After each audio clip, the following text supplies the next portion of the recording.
Selamat siang, perkenalkan saya Nimade Widya Saputri, NIM 2015471051 dari tingkat 2 reguler 2 akan menjelaskan tentang konsep dasar masa nipas dan perubahan psikologis pada masa nipas organ reproduksi. Konsep dasar masa nipas.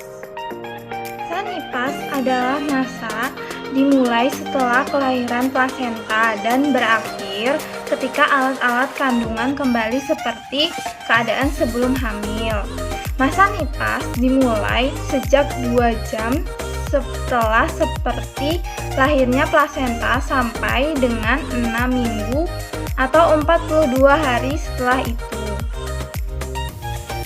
Tujuan asuhan masa nipas normal yaitu ada tujuan umum dan ada tujuan khusus. Jika tujuan umum membantu ibu dan pasangannya selama masa transisi awal mengasuh anak. Tujuan khusus menjaga kesehatan ibu dan bayinya baik fisik maupun psikologis.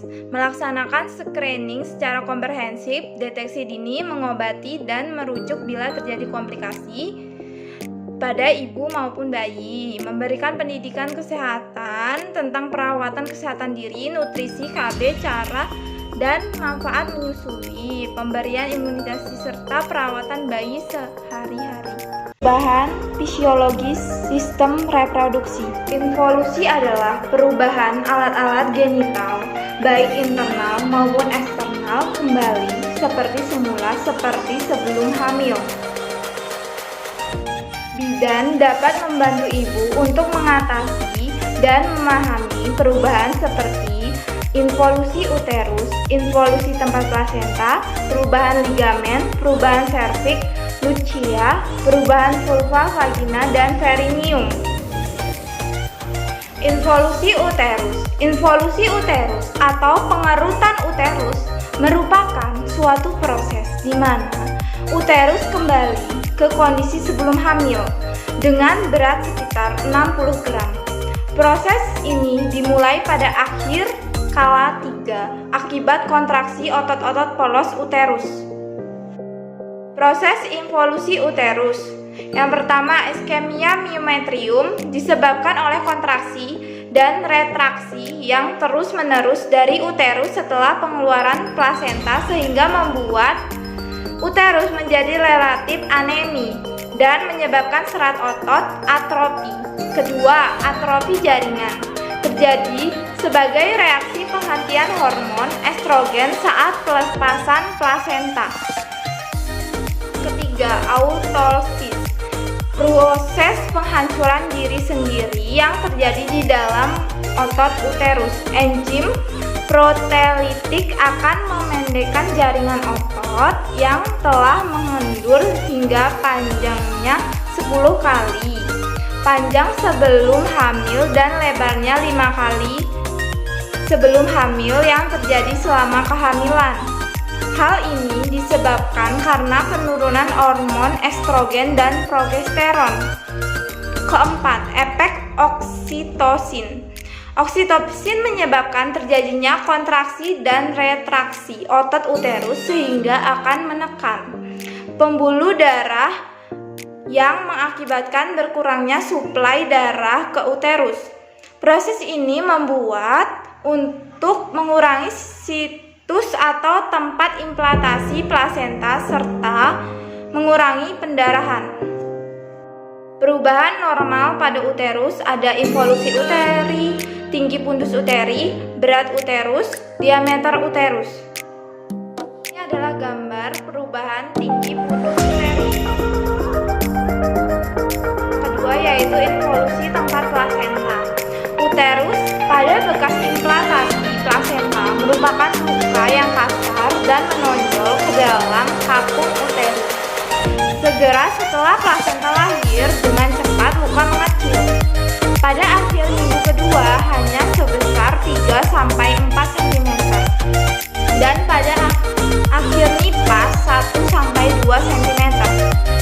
Pada permulaan nipas bekas plasenta mengandung banyak pembuluh darah besar yang tersumbat oleh trombus. Luka plasenta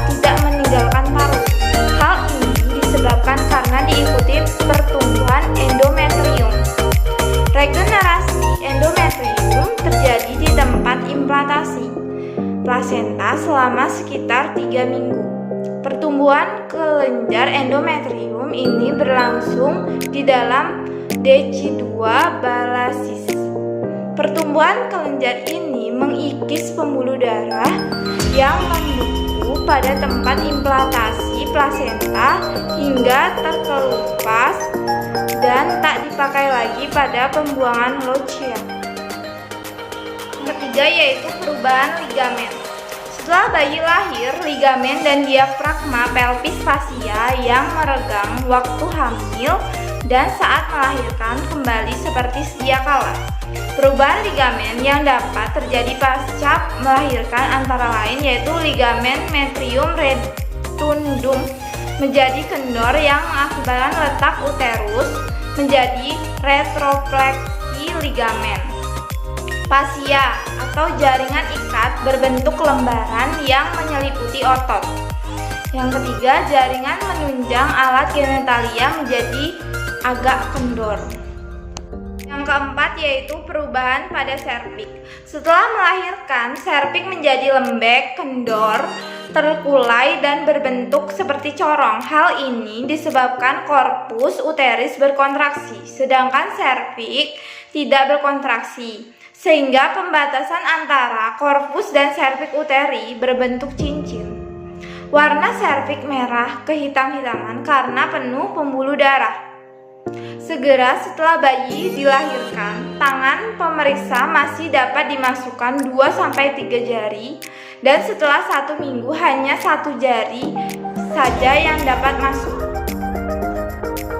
Yang kelima yaitu lochia. Akibat involusi uteri, lapisan luar DC2 yang mengelilingi situs plasenta akan menjadi nekrotik. DC2 atau membran mukosa yang menyelimuti rahim yang mati akan keluar bersama dengan sisa cairan. Pencampuran antara darah dan DC2 inilah yang dinamakan lochia. Lochia adalah ekskresi cairan rahim selama masa nifas dan mempunyai reaksi basa atau alkalis yang membuat organisme berkembang lebih cepat daripada kondisi asam yang ada pada vagina normal. Lochia mempunyai bau yang amis atau anyir meskipun tidak terlalu menyengat dan volumenya berbeda pada setiap wanita. Lochia mengalami perubahan karena proses involusi. Total jumlah rata-rata pengeluaran lochia sekitar 240 hingga 270 mili. Jenis-jenis lochia ada rubra, succulenta, serosa, dan alba. Bisa dilihat waktu, warna, dan ciri-cirinya. Keenam yaitu perubahan pada vulva, vagina, dan perineum. Selama proses persalinan vulva dan vagina mengalami penekanan serta peregangan setelah beberapa hari persalinan kedua organ ini dalam keadaan kendor. Rugia timbul kembali pada minggu ketiga. Himen tampak sebagai tonjolan kecil dalam proses pembentukan perubahan menjadi carculea mitiformis yang khas bagi wanita multivara. Ukuran vagina akan selalu lebih besar dibandingkan keadaan saat sebelum persalinan pertama.